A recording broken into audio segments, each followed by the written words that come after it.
बिस्मिल्लाहिर्रहमानिर्रहीम। अस्सलाम वालेकुम वरहमतुल्लाह। लाखों करोड़ों दुरूद नबी पाक सल्लल्लाहु अलैहि वसल्लम पर।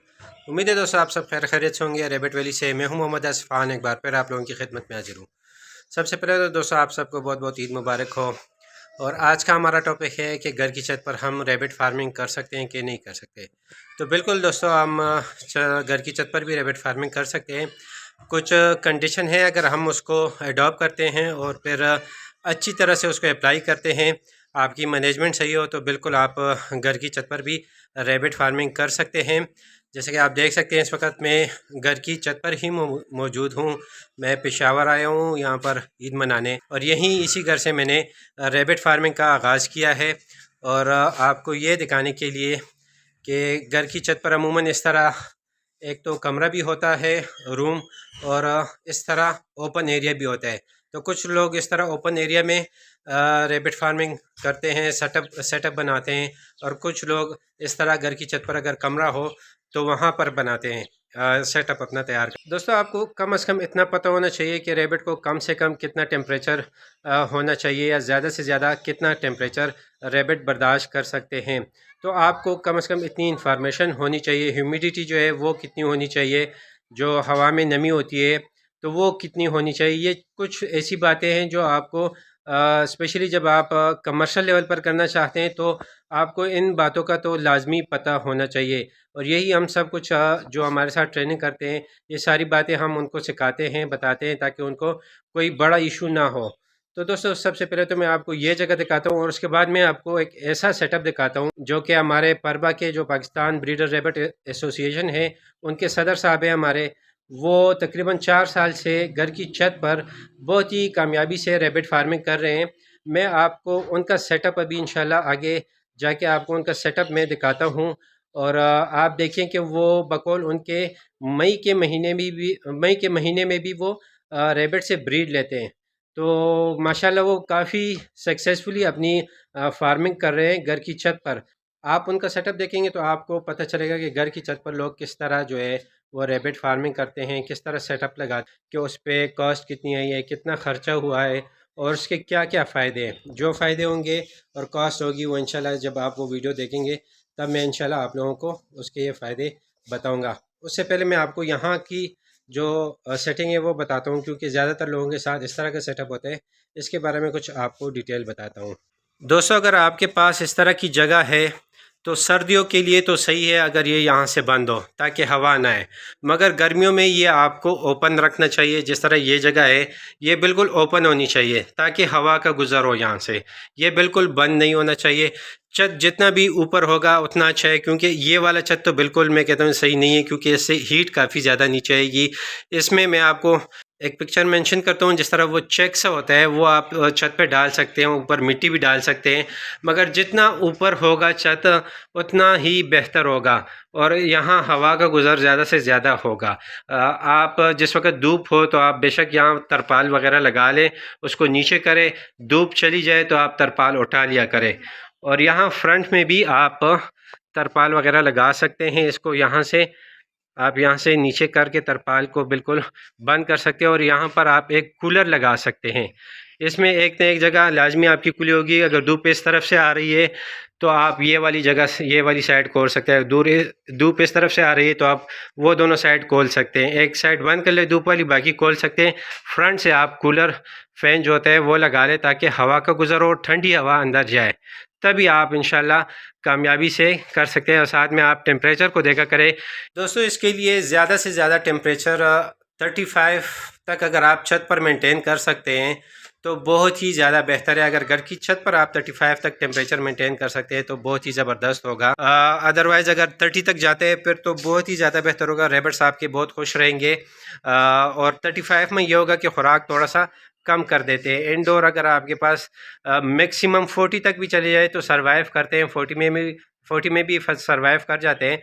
मगर आपको 40 तक ले जाना नहीं है। कोशिश आपने यही करनी है कि मैक्सिमम आपके पास 35 तक जाए।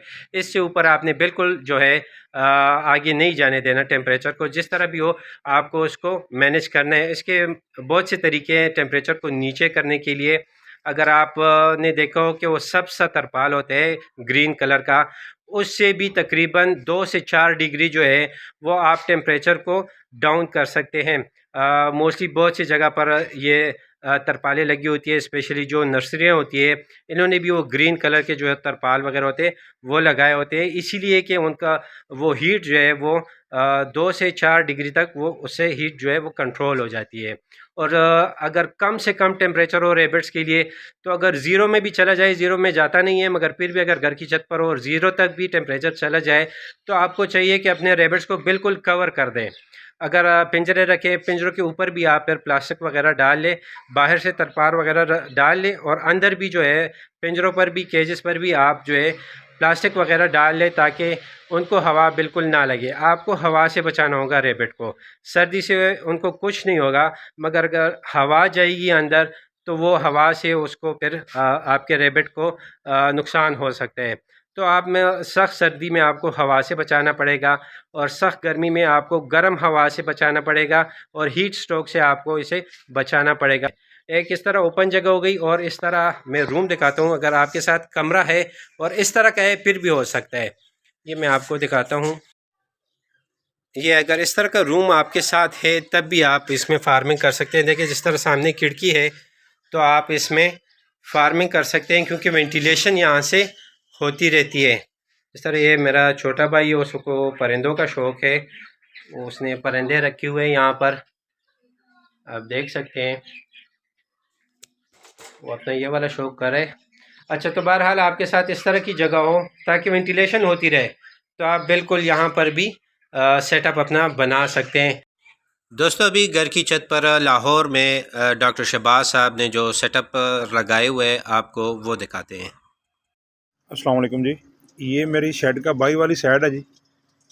फौजी तरपालें हैं, उसके ऊपर जो और कोई कपड़ा कोई वेस्ट वगैरह था, कोई चादर वो डाली है, ठीक है जी।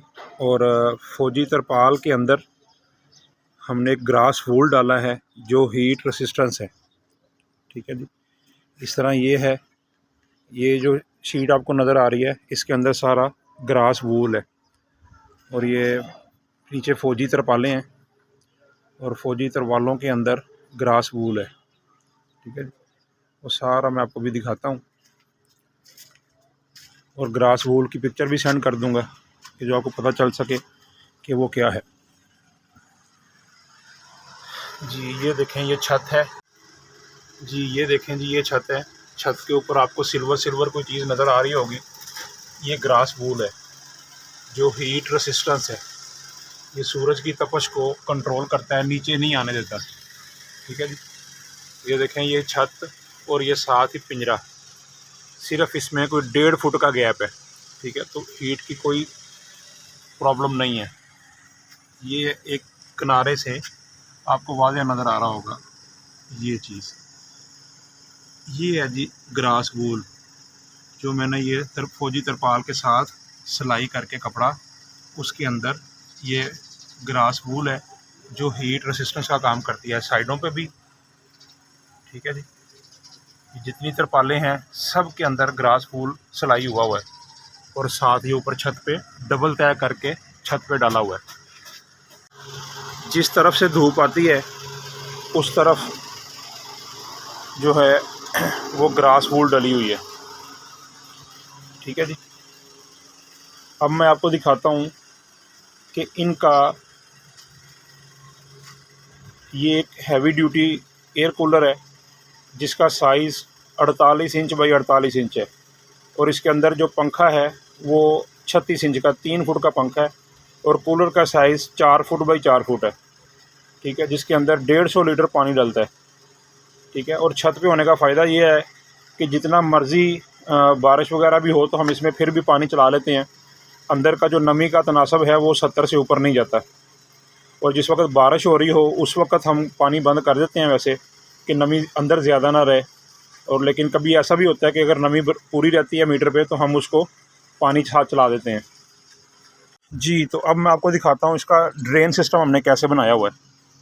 इनके पीछे कुछ भी ड्रेन नहीं लगी हुई, इस ट्रे का फुजला नीचे गिरता है ज़मीन पे, इसका भी ज़मीन पे, इसका भी ज़मीन पे, और ये ज़मीन के ऊपर हमने ये ड्रेन बनाई हुई है ज़मीन पे तमाम पिंजरों के पीछे, ठीक है जी। ये सारा फुजला इसमें गिरता है और फिर ये पानी वाला पाइप आपको नज़र आ रहा होगा, ये पाइप हम चला देते हैं, वो पानी सारा बहा के उसको एंड पे ले जाता है, वो एंड पे, ठीक है जी। वहाँ से फिर आगे लेफ़्ट मूव कर जाता है, ठीक है। इसी तरह ये पूरे शेड के चारों तरफ ये इसी तरह फैला हुआ है, ठीक है जी। ये जो पिंजरे हैं, अस्सलाम वालेकुम जी, ये है जी इसकी तरतीब। ये ऊपर तरपाल है वाटरप्रूफ तरपाल के नीचे ये ग्रास वूल है, डबल तय की हुई है। उसके बाद ये शॉपर है, शॉपर के बाद ये नीचे काने हैं, ठीक है। और ऊपर इसको इस तरह रस्सियों के साथ बेशुमार बांधा पड़ा है कि ये खुले ना।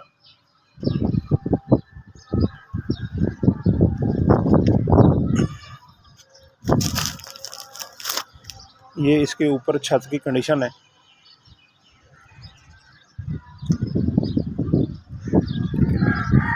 ये सारे ऊपर रस्सियों के साथ इसको अच्छी तरह जकड़ा हुआ है कि जब कोई अंधेरी वगैरह आए तो ये उड़ ना जाए।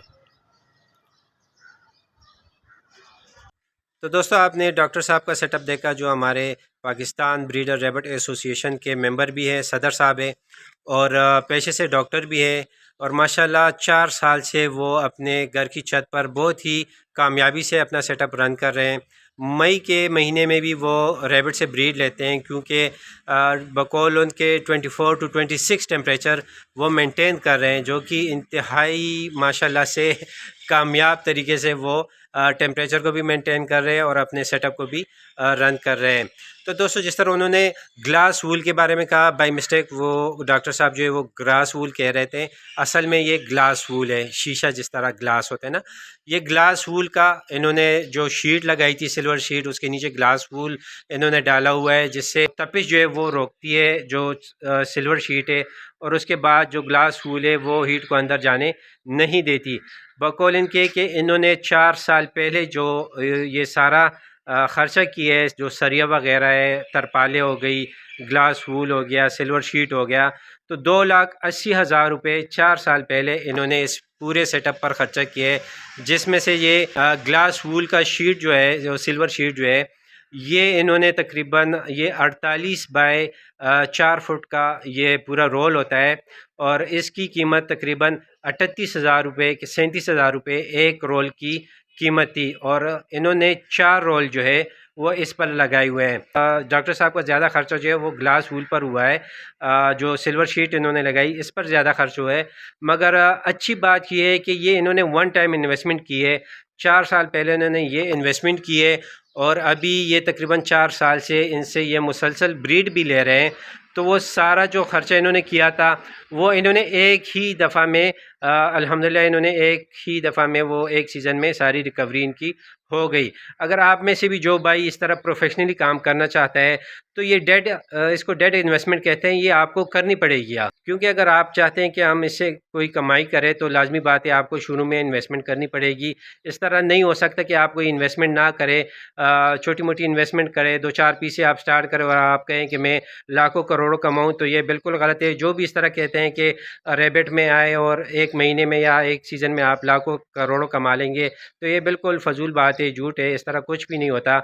आपको मेहनत करनी पड़ेगी, आपको इन्वेस्टमेंट करनी पड़ेगी और उसके बाद ही आपको आपकी मैनेजमेंट सही होगी, खुराक सही होगी, इसके जुड़े जो इसके साथ जुड़े मामलात होंगे वो सब कुछ आपका सही होगा, तभी जाके आप प्रॉपर फार्मिंग कर सकेंगे और आपको उससे इनकम आएगी।